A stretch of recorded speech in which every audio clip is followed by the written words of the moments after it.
Welcome to the Being Known podcast with my friend, Dr. Kurt Thompson. My friend, Pepper Sweeney.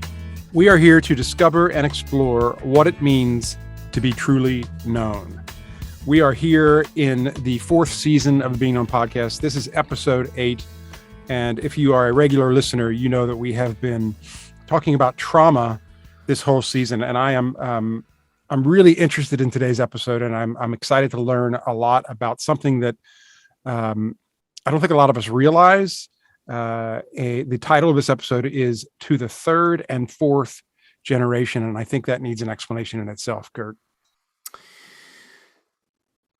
So some of our listeners might be familiar with having heard or read, or having heard it read from the Old Testament on a number of different occasions. There's more than one passage to this account, but I'll just read one of them. This comes from the book of Numbers, the 14th chapter and the 18th verse, where Moses, or whoever's writing for Moses, writes the following: "The Lord is slow to anger, abounding in love, and forgiving sin and rebellion. Yet he does not leave the guilty unpunished. He punishes the children for the sin of the parents to the third and fourth generation."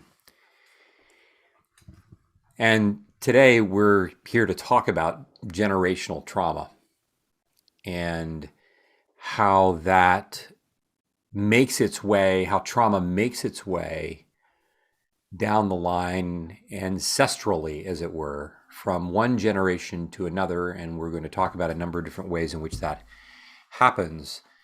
But as we do, I want to invite us to consider that, you know, in other seasons, we've talked about the mind, we've talked about what a mind that is flourishing looks like, and we talk about this notion that the mind is both an embodied and relational process. And I want us to hold that kind of before us today as we talk about this notion, because we often think that if my mind has been traumatized, if my body has been traumatized, that trauma as I experience it is something that I personally am aware of. I don't expect that it would have happened outside of my conscious awareness or outside of my own personal experience. I don't think of trauma as something having been given, something that has been given to me kind of non-consciously or without my awareness of this. But we have to recognize that to the degree that our mind is both embodied and relational, we also remember that none of us came into the world on our own. We came into the world, our arrival is a gift to us from someone else. We didn't orchestrate our own arrival. We didn't orchestrate our own, heavens to know, heaven bets, like when, in my case, I didn't orchestrate it. My parents, they didn't even know that they were orchestrating it at the time. But they knew what they were doing, but they didn't know they were orchestrating me. Right, right. You're 45 and yeah. You've often said that our stories are started being written before we were even able to write them ourselves, or being written by others before they started being. And this idea of where we're going today, I think, really sheds a new light on that for me. Right. The idea of epigenetics. Right. And so what we're reading in this text, the scriptural text, is really saying that things that parents do have downstream implications. And I think it's really, it's over the course of our time today, I want us really to pay attention to the entire verse, because we can get so caught up with the second half of the verse, which says that he doesn't leave the guilty unpunished and he punishes the children for the sin of the parents to the third and fourth generation. We can pay so much attention to the darker side of what happens in our lives generationally that we forget the first sentence in the verse. The Lord is slow to anger, abounding in love, and forgiving sin and rebellion. And we're going to come back to that again as well. But one of the first places that we can turn when it comes to this question of epigenetics when it comes to this question of generational trauma, is this scientific field of study called epigenetics. Now, what do we mean by that? You're familiar with the term genetics. It talks about our chromosomes, the genes that we have. We have 23 pairs of chromosomes, and there are different ways in which the genes on those chromosomes work. In fact, we would say that a large proportion of the gene code that we have in our pairs of chromosomes, all of our pairs of chromosomes, the vast majority of the gene code itself is actually more in charge of regulating the genes that actually operate for us. And so there are certain genes that are necessary to turn other genes on and off. On top of this, then, we have what we call epigenetics. The prefix epi, E-P-I, refers to being on top of something, hovering above.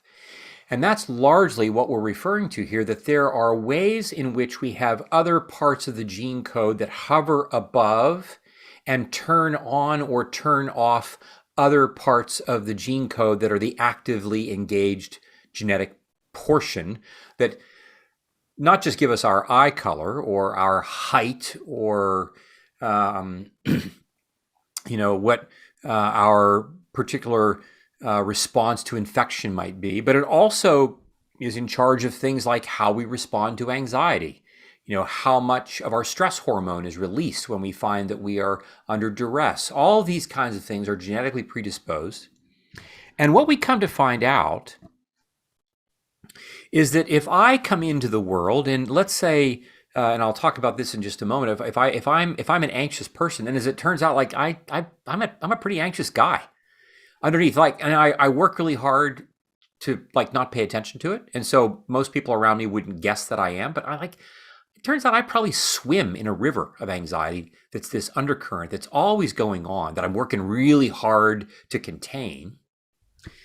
And I've received that honestly, we might even say genetically from my parents. But if I do the kind of work that I would hope that I could do to regulate that differently, and I change the way that my genes are turned on and off by the work that I do, which is I can do psychotherapy work, I might even take medication, or if I do those kinds of things, I can regulate my genetics in such a way that the part of my genes that are in charge of the genes that regulate my anxiety can, we might say, downregulate those genes such that I become less anxious. And if that's the case, when I have children, the genes that they receive from me will now be different than the ones that I actually received from my mom. Now, my mom and my dad, now, not because the genetic code is any different, but because which genes and how they are turned on or turned off, because of what we do behaviorally to regulate the genetic expression of those genes that are actually in charge of doing the expressing. Now, the opposite is equally true. I could come into the world as a rather sanguine person and have some kind of traumatic event happen to me, and it turns on those gene codes such that I'm now much more anxious than I used to be. But what this means often, though, is in our situation today, we are really talking about how something that happened to someone 2, 3, 4 generations ago, if it wasn't resolved, can lead to them passing on those traits to the next generation and the next and the next and so forth and so on. And so when we read in the Numbers text that God punishes the children for the sin of the parents of the 3rd and 4th generation, we're not really talking about in that text that God is actively, angrily punishing people any more than he is actively cursing in anger and fury Adam and Eve in Genesis chapter 3. It's more an announcement of the way the world is now going to be. God didn't say, for instance, in the day that you eat of the fruit of the tree of the knowledge of good and evil, I will kill you. He said, in the day that you eat of it, you will die. He's really just predicting the future. He's really just talking about what is going to happen to us given the way he has made the world. Which is important because it really highlights the role that we play in each other's lives. It highlights that what I do now has impact on children that I will never know, but that will be born in my lineage. And it also means that there's unfinished business that might have happened 2, 3, 4 generations ago that I also am the recipient of. The power of epigenetics is important because as we learn about how generations pass things on to one another, we can start to feel kind of overwhelmed and we can start to feel rather discouraged. But there's really good news that's coming because of the capacity for the brain to change, our neuroplastic changes, and the way that we can turn genes on and off despite our feeling so vulnerable with that. One example of this, I take a page out of my own story. May have talked a little bit about this on past episodes. Each of my parents had their own particular story that was hard in their own particular ways. My mom was the fourth of 4 kids, and her mother died when my mom was 3. And her mom died from complications due to an ectopic pregnancy. She had a much older firstborn brother, and then an older sister, and then a brother who was older than her but close to her in age. And when my mom's mom died, which of course is bad enough as it is, when my mom was 3, she loses her mother. Her father, oddly enough, who was well educated, he was the superintendent of all the schools of the county. Her father was unable to find a way to parent the children. He now has 4 kids, the youngest of whom is 3, my mom. And my mom and her siblings are kind of farmed out to other people. And sometimes they were together as a twosome or threesome, but my mom was never really with any of her siblings after that, even though they all lived in and around the same area, which, as I think back about it now, I'm thinking like, what the heck? Yeah. How do you not find a way to keep your kids together? Now, my mom's story, so she loses her mom at age 3, and then she is kind of shuttled from home to home, not with a great deal of frequency, but eventually, my mom who passed away now 17 years ago at age 86, I remember these stories that she would tell that, she never really felt comfortable until she landed in one home where she had a particular aunt who she knew loved her dearly. But the challenge there was that her aunt herself had a mental illness of some ilk, and it was later, my mom would talk about it as being bipolar disorder. But the problem was that on occasion, with no explanation to my mom, my aunt would be taken to the psychiatric hospital where she would stay for weeks on end. And so the one attachment figure that my mom had would just disappear. And then perhaps come back, and sometimes she was able to be there and sometimes like present with her emotions. Sometimes she wasn't able to be. And this is the story of how my mom is growing up. But then further, her oldest brother, eventually, you think like my mom lost her mother when she was 3, but all the other 3 kids also lost their mom. And then they kind of like lost their family. And after that, her oldest brother, when he was in his 30s or 40s, took his own life. And he was found hanging by his son.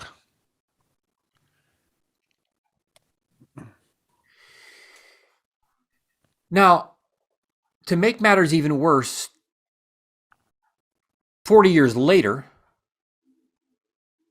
that same son who found his dad repeated that event. Yeah. Now, my mother and her siblings ended up living in different parts of Ohio and Michigan, and as I was growing up, they had very infrequent contact with each other. And I'm left wondering, like, what happened to my mother's mother, to my mother's father? What happened to them even before they were in this situation? This trickle down. So it gets to me, And then I also have my dad, who's the first of three kids, who worked hard all of his life, died at age 62 of heart disease.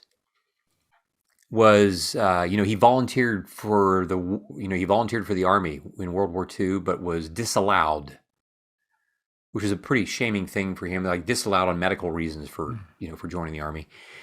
He had a sister who went to college. He had a brother who was a decorated veteran of World War II. My dad's mom, my grandmother, had a history of depression for which she received fairly significant treatment, ECT. And so there's this stuff that happens, right? And my dad is this loving, kind, deeply resourceful and affectionate man, but who you didn't want to cross him, you didn't want to piss him off. And he was not a guy who ever really was curious about the things that were important to me. It doesn't make him a bad guy. He wasn't uninterested in me as a person, but like this wasn't a guy who was aware of like the importance of having conversations with your kids. Of the nature that I would have been interested in him having. I say all this to say, I'm a guy who, those are the stories that come to me, and now I'm a guy who finds myself at 59, like waking up to like the awareness of how anxious I am. Now, I'm not anxious in ways that keep me from living life. But that's because I've spent a lifetime working really, really hard to keep my anxiety at bay. I mean, I have been sandbagging the river for a long time. And I'm aware that there are elements of trauma that have taken place in my family generations ago that are, I think, showing up in me. Is it helpful for you to know that? For Kurt, is it helpful for you to know that, the anxiety that you feel, part of it at least, was there from generations before you? It does make a difference. Because I think in some respects, I'm otherwise left wondering, like, what's wrong with me? Yeah.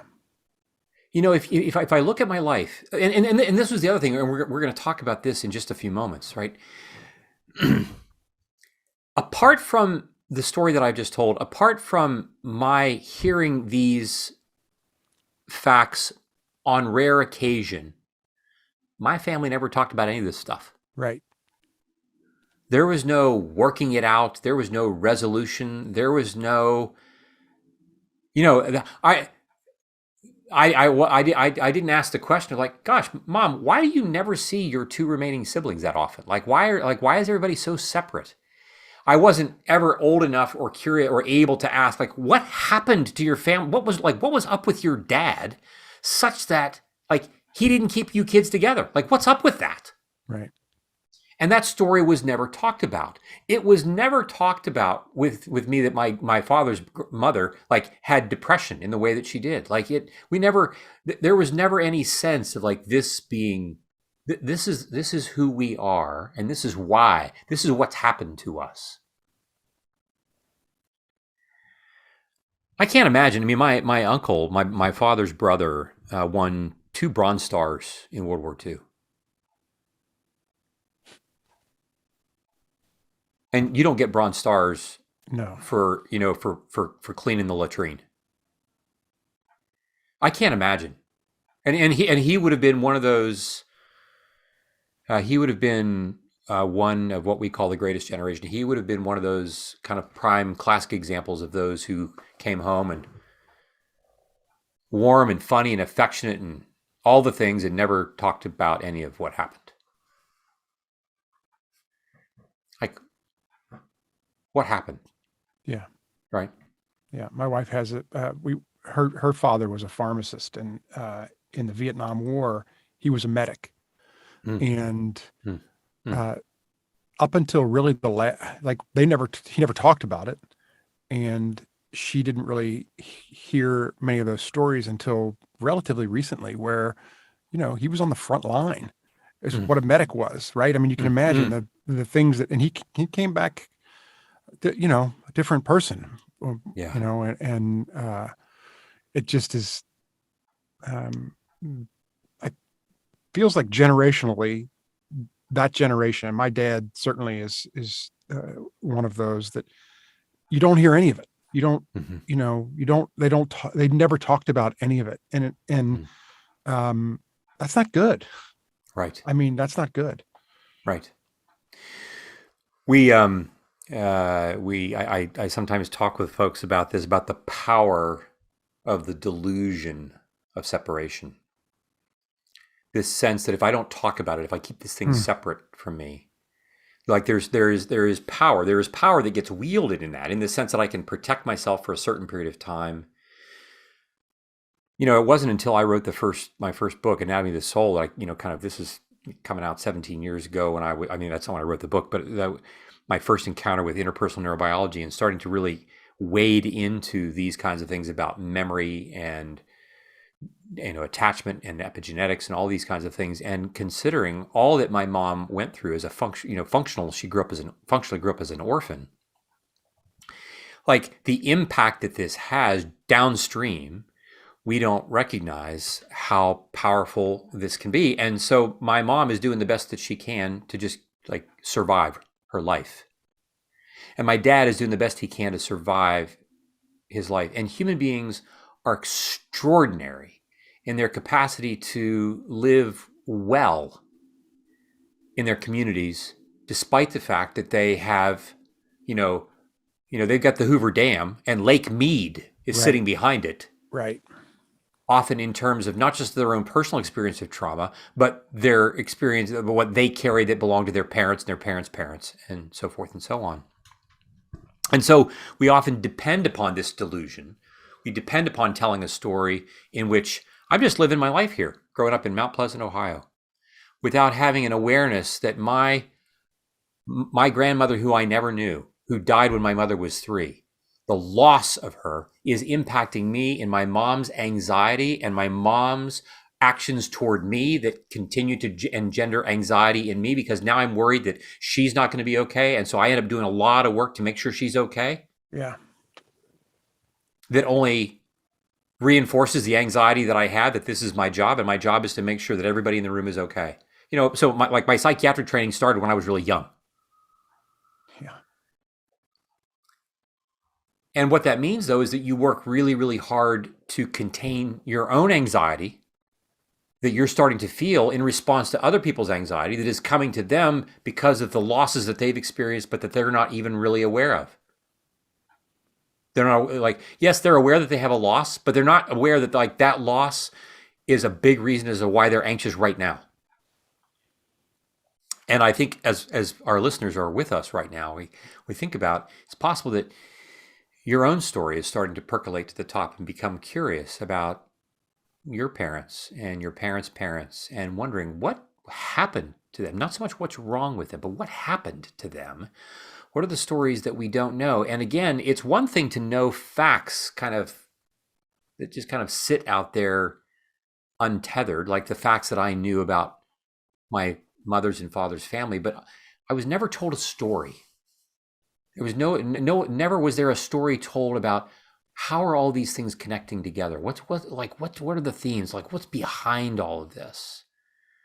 None of that really happened. It was just easy for us to empower the delusion that nothing's really there other than these facts that we talk about on occasion, in order to protect myself, in order to keep myself from losing my mind, as it often is the case.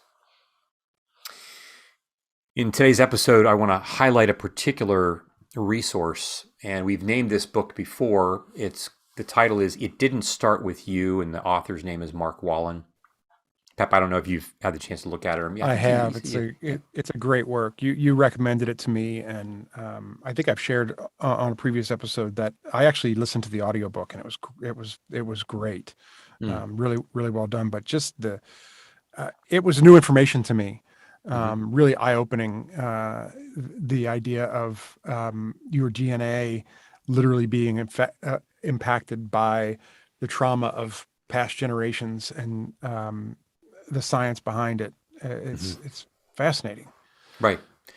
And I would commend it because I think Wallen doesn't just tell the story of what happens. He also offers a number of really practical exercises in the book that give us, some tactics in beginning to address it. And some of the things that I really like about what he talks about, one of the things that primary issues that really strikes me is this notion that we receive convictions of words and actions from our ancestors. We receive convictions of words and actions from our ancestors. And this whole notion that we can have a core belief, we can have a core set of language, we have this sense that we embody, right? It's not just when we say beliefs. I tell people, I think when we use the word believe, we often think of that word in terms of like an abstract cognitive assertion. I believe that the world is round. I believe that 3 times 2 is 6. But literally what the word means is to be living.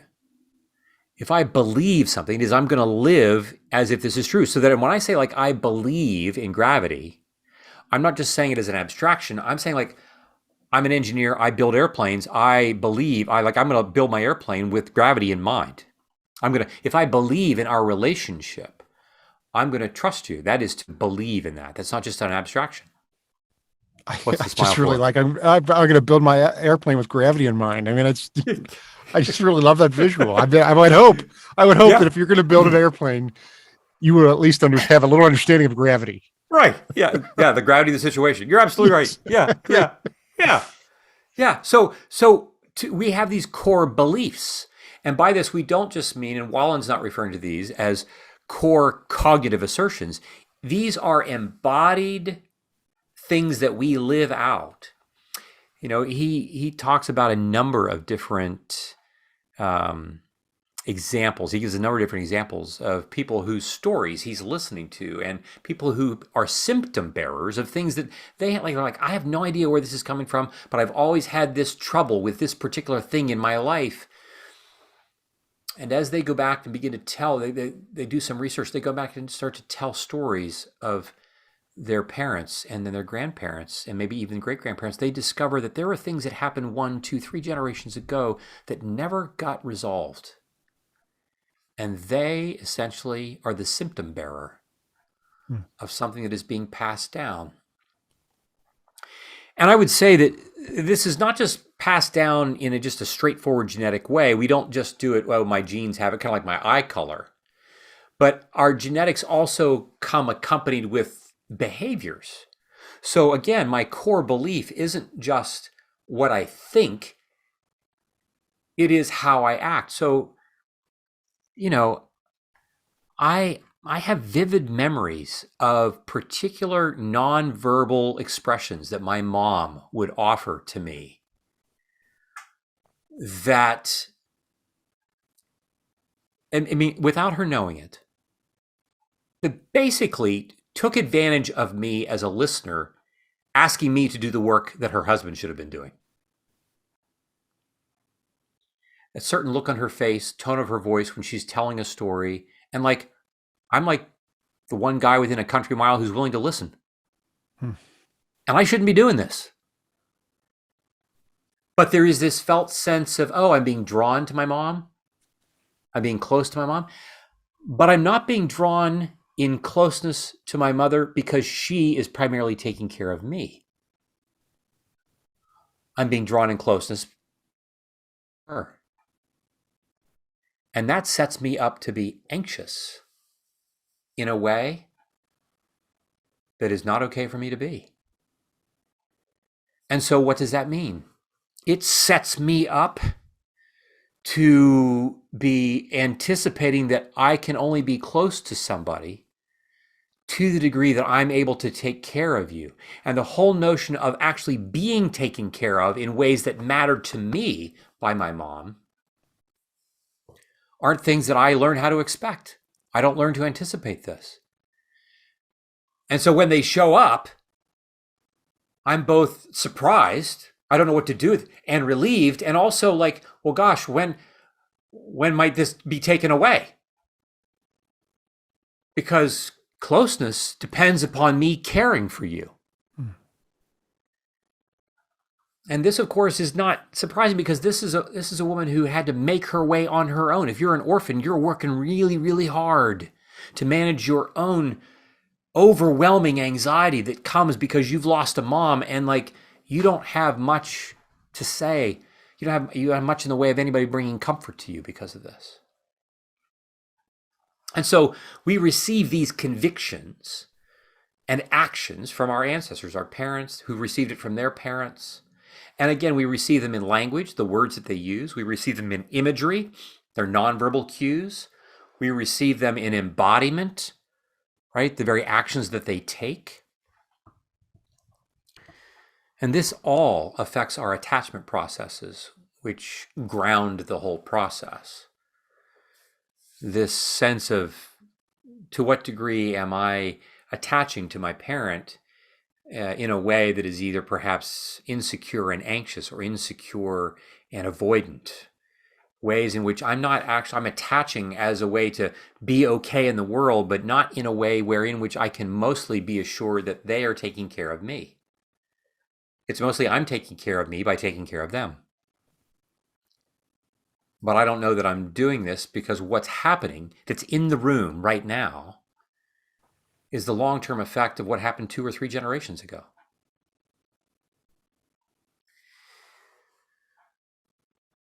You know, sometimes we talk about what happens when trauma happens to any of us, let alone what happened 2 or 3 generations ago.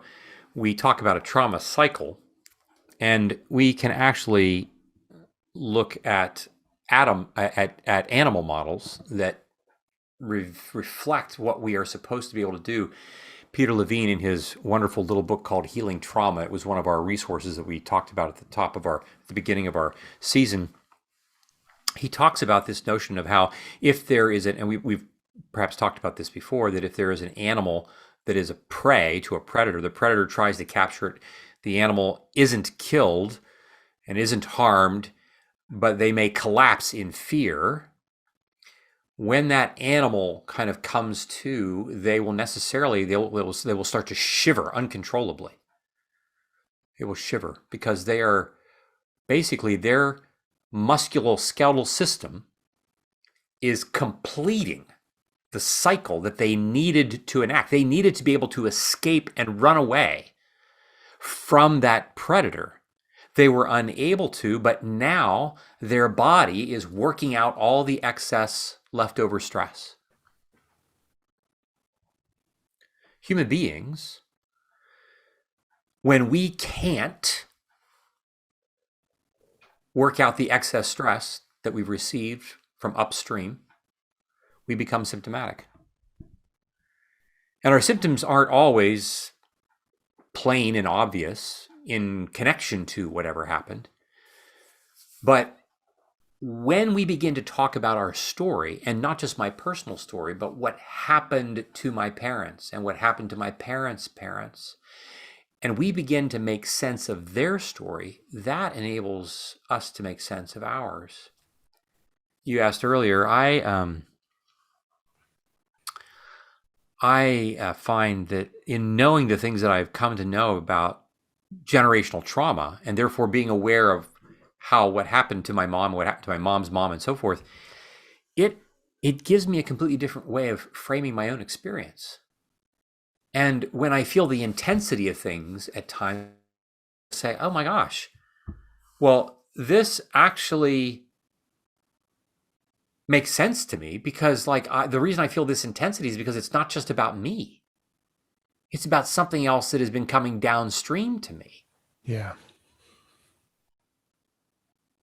The more we are able to identify this, and the more I'm actually able even to identify my own personal experience, what my core beliefs are, for instance, in telling my story to someone else who's helping me work this out, the more I give myself the opportunity to, as we say, like generational trauma gathers steam until we stop the train in its tracks by telling our story more truly to someone else who's helping us make sense of things that, as it turned out, are things that are not just about ourselves, but about others that have come before us. Yeah. I mean, it's so helpful to have that perspective too, to know that, um, when you instead of looking at yourself and saying, "What did I do? What did I do?" Hmm. and at the same time, um, you know, the idea that we can change those things for generations to come Hmm. is really Right. helpful. Yeah. I think there are other examples beyond the ones that we've talked about so far. There are other examples that are really, I think, important for us even now in the story of where we find ourselves as a culture. Um, I remember when I was a resident in Philadelphia, and we uh, took care of a large African American community in the work that we did at Temple University Hospital. And I remember, it was learning. You learn all of these epidemiological facts about who is more at risk for what, males, females, ethnicities, so forth and so on. And one of the things that would be commonly taught in the medical school classroom, and also in in our residency training, as we were treating people, in the medicine clinics,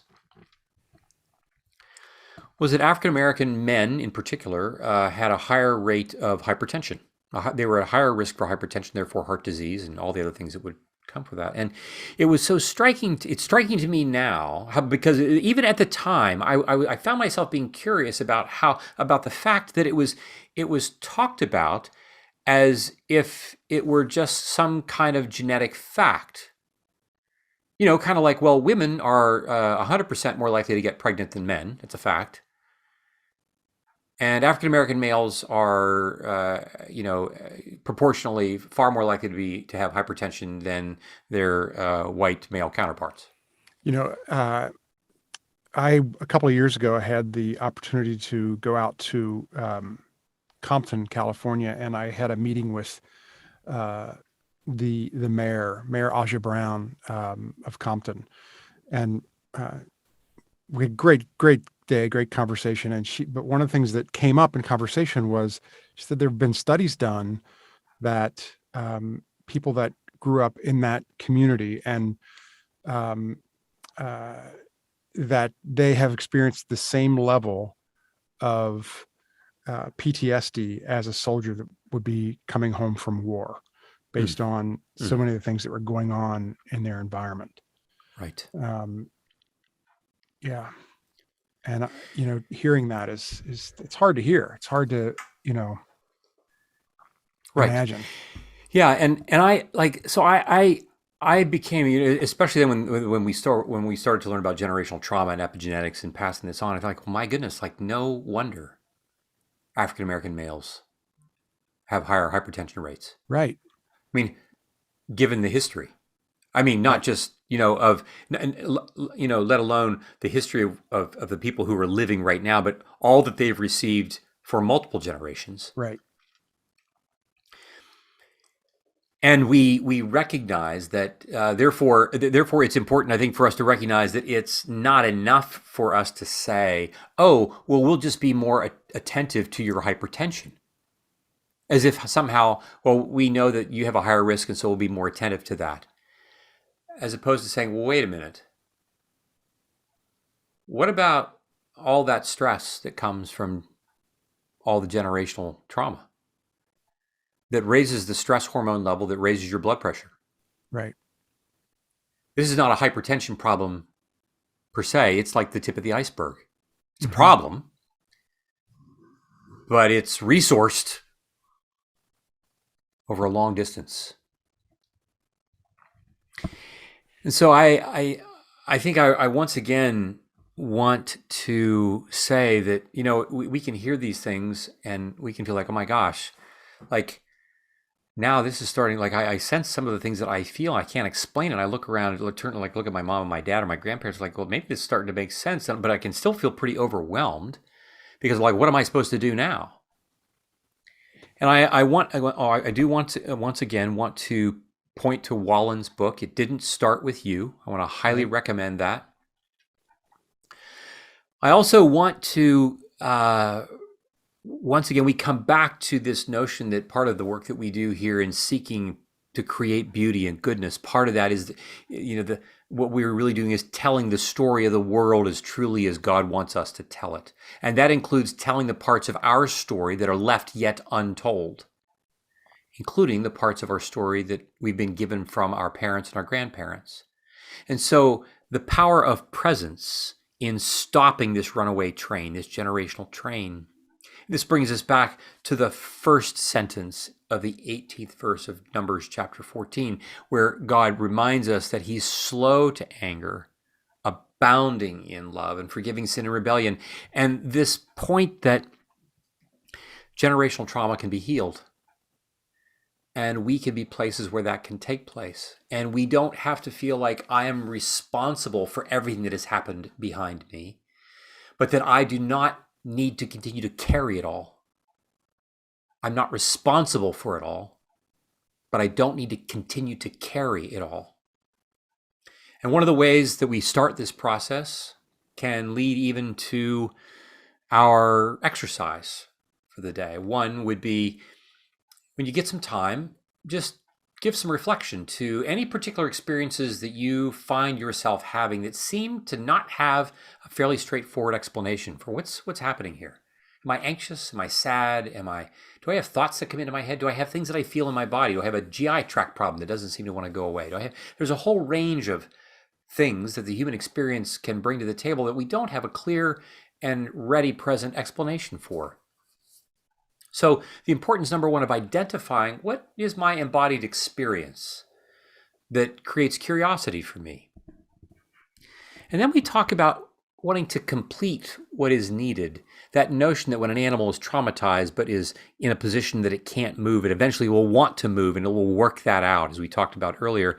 Completing what is needed includes our telling our story to someone else, being curious with someone else, having someone else be curious with us about the nature of what it is that we are experiencing. In that process, we develop earned secure attachment. This process of telling our story more truly, including what happened to my parents, what happened to my grandparents that have been bequeathed to me in ways that I haven't seen coming. And so the need for us to actually be curious about our family tree, our family history. Where have there been things that have happened? What are the stories that we've heard about that nobody talks about? Kind of like in my family. Like you grow up and you're like they're just told the way that they're told, and nobody knows anything different until later. And you're like, how did we not talk about my uncle hanging himself? Like how's that possible? You don't talk about this. And this process of telling our story more fully and more truly eventually leads to this earned secure attachment that we return to when we talk about being seen, soothed, safe, secure. Remember, one of the things that trauma does, we've said that it shatters our imaginative capacity to perceive a future of hope. I can become so overwhelmed that I can't imagine a future that is hopeful. But we want to say that in the telling of our generational stories, we can actually not just change our experience, but we change the genetic onloading that's taking place in our own lives, and we can change, therefore, what we give to those that are coming after us. The last thing that we would say as part of this exercise to just bear in mind, so we're paying attention to what my embodied experience is. What are the places that somehow don't make sense?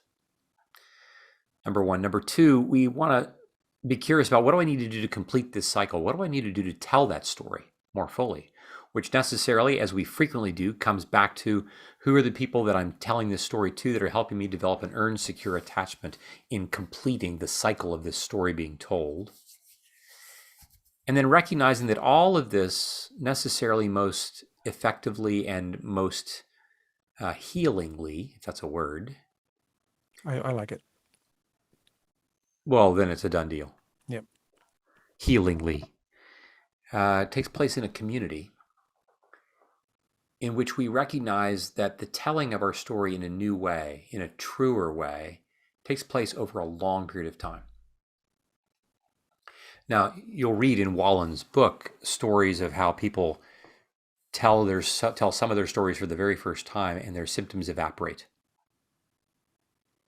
And that takes place for many people, but for many people, it is evaporation doesn't happen like quickly. It happens over a long period of time.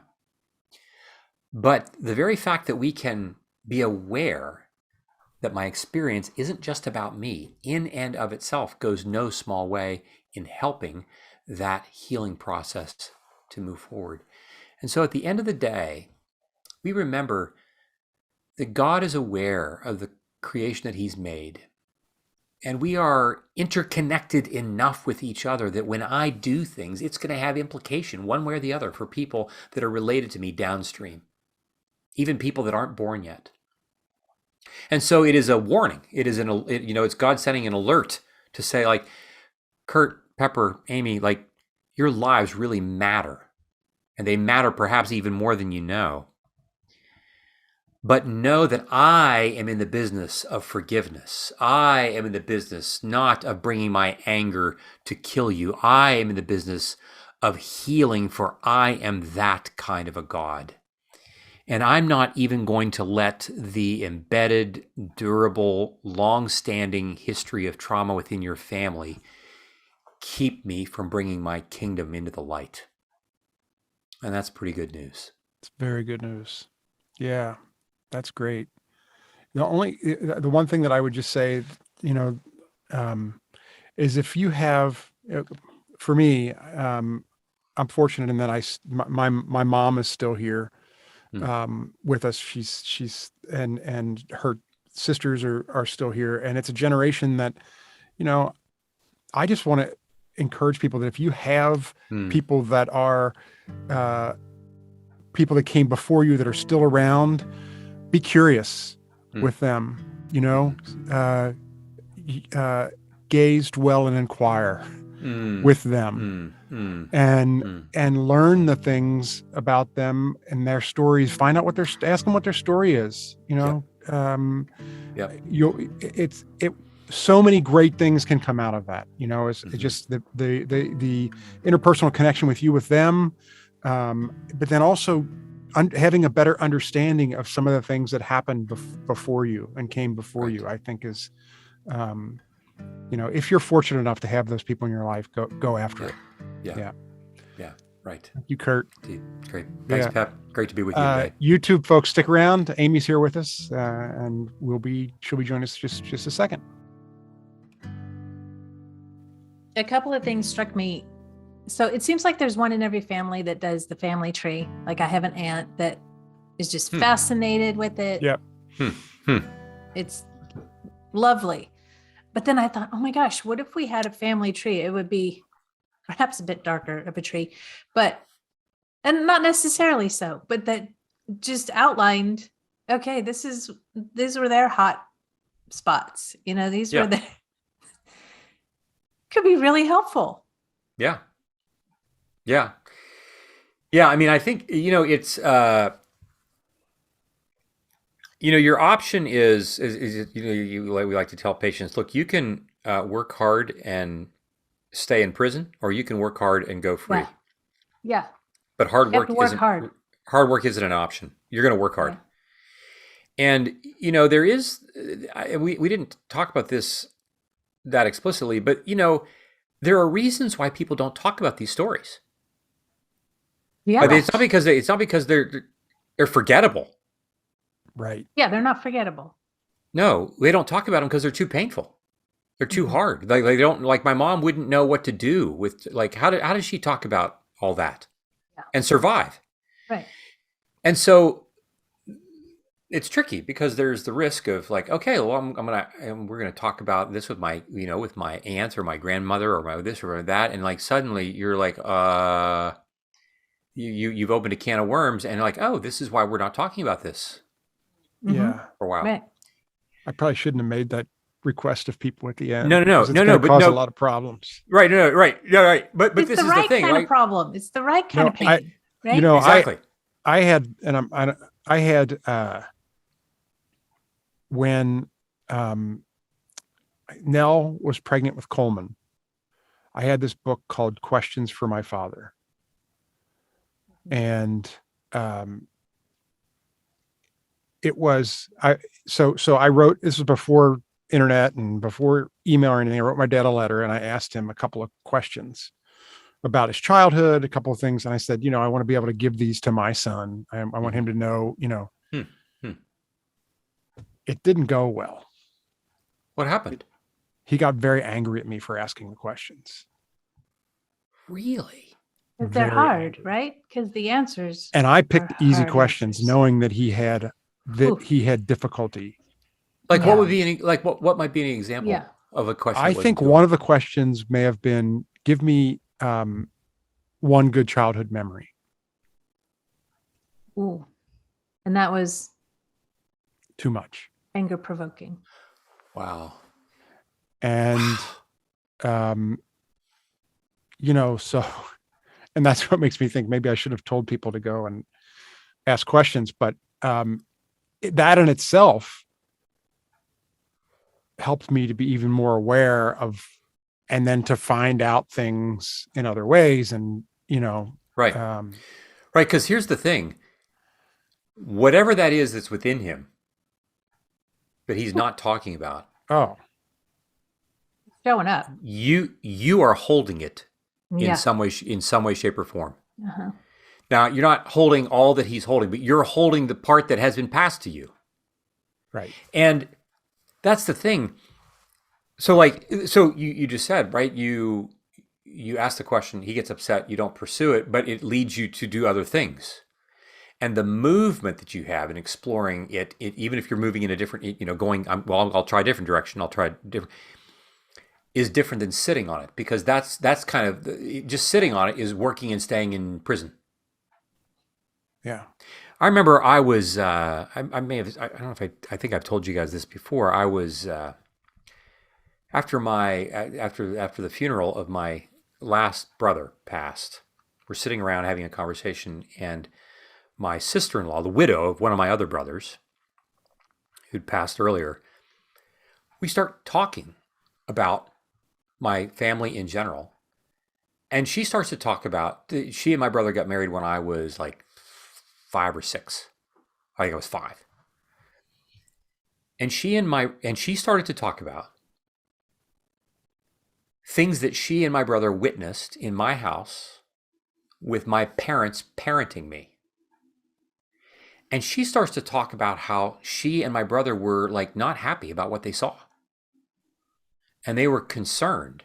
Not that my parents were were too harsh per se or abusive, nothing like that, but that they were so restrictive about everything that they did. Kind of like there's just no room for this kid to breathe.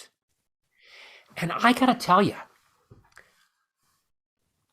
I had 2 simultaneous reactions to this. One is like, oh my gosh, somebody is seeing me for the very first time. Like I wasn't crazy for having some experience of, but like I grew up in the house where my mother's anxiety, my father's like gonna make sure that nothing goes wrong. Like we're gonna make sure that this kid stays in his lane, whatever. And me being pretty compliant.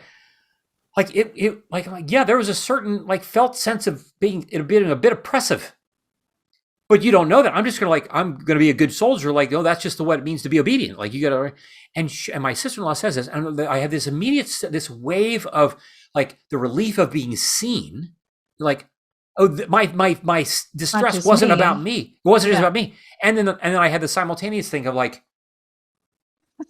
where were you? Where the hell has this been for the last 50 years of my life? Yeah. Yeah.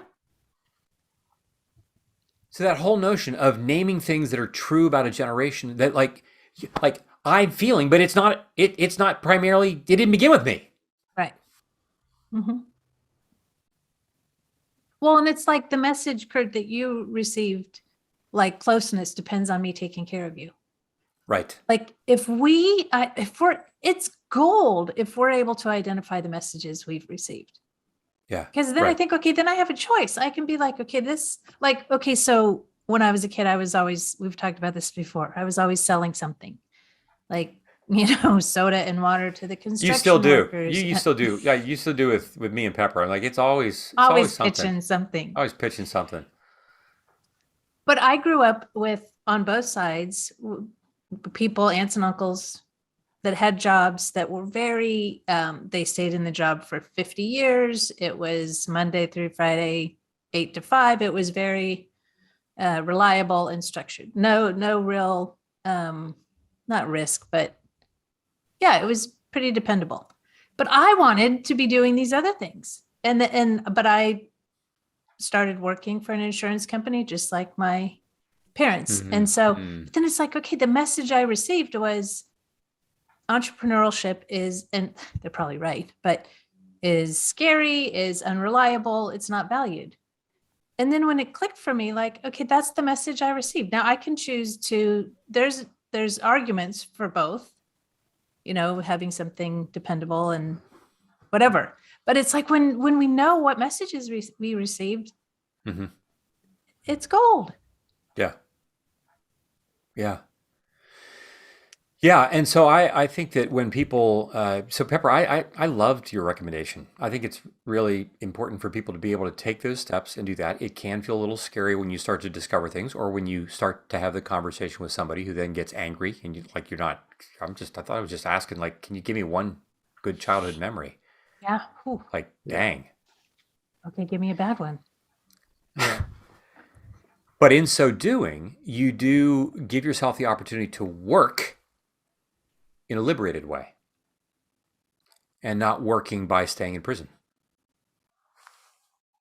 Yeah. I think it's just really striking. It's striking the degree to which generational trauma affects us and evokes the symptoms in us that we carry, but of which we are unaware. And as such, I end up thinking, this is just like, what is it about me? That why am I anxious? Why am I this? Why am I that? Why am I working to make sure that, the other shoe doesn't drop? Why am I working to make sure, like, that I am working really hard to make sure that I'm staying in your heart and mind and consciousness? Because the minute that I stop working to do that, like, you're going to leave the room and I'll disappear. I disappear. And like, it doesn't matter what you tell me. They're like, Kurt, that's ludicrous. Like, no, it's not ludicrous. Like, you might believe that's ludicrous, but like, you don't know. And what am I doing? I'm carrying my mother's gene code, because she really did have an experience in which you wake up and the aunt that you love is gone. And she's not coming back for 6 weeks. Probably not even really sure when she's coming back. Right. Or if she's coming back. Right. What else you got, Aim? Well, I was thinking about Schoolhouse Rock, how a bill becomes a law. Mm-hmm. Because Kurt, when you were saying that the gene affects our reaction and responses to different things, it's like how this progression, just like what you were talking about now, like how do our parents' experiences, how it gets from there to us in this moment. Mm-hmm. Mm-hmm. Mm-hmm. Pep, could you put that video together? Yeah, I'll work on that. Okay. Yeah. I'm just a bill, and I'm living here on Capitol Hill. Rhymes with tool. Great Jack Sheldon. He was fantastic. That's another story for another time, but he was great. Jack Sheldon. Never heard that name. Jazz trumpeter, singer. Oh, really? Yeah. Yeah. You're going to take me down another road here, Amy. So. It's good. You good? Mm. Good. All right, everybody.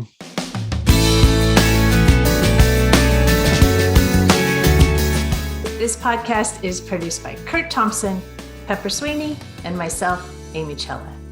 Audio production and editing is by Keaton Simons. Video production and editing is done by Mark Gould. If you'd like to connect with us, you can find us on social media at Being Known Pod. If you like this podcast, tell a friend. If you love this podcast, tell everyone you know. And please like, rate, and review wherever you listen. Be well, be now.